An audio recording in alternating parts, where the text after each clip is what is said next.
Okay, this is how you make a tunic and also how you attach the head. So this is just a piece of felt. You can buy these in sheets. What we're going to do is just fold it in half and then fold it in half again. Doesn't have to be super perfect. And then we're going to cut this corner off right here. It should do. Yeah. Okay, so it's kind of like a little poncho. Right? Pop that through.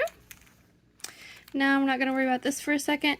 Now this is the part about how you attach the head. I made the heads where they don't pop off very easily, which means there's a trick to getting them on. So this is the trick. You need to, and I painted the prongs there a little blue so you can see that. See, I put first prong is in, and then,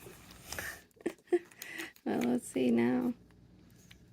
There we go. You need to make sure that first prong is like inside before you try to pop the head in. If you just try brute strength pushing down, it won't work.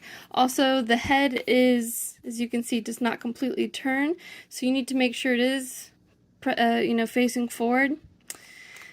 And then if you want to, use a little tunic, you can just take some string, wrap it around the body. Real simple like. Not doing a great job because I'm looking through a camera, and tie it off in the back or the front, whatever you want.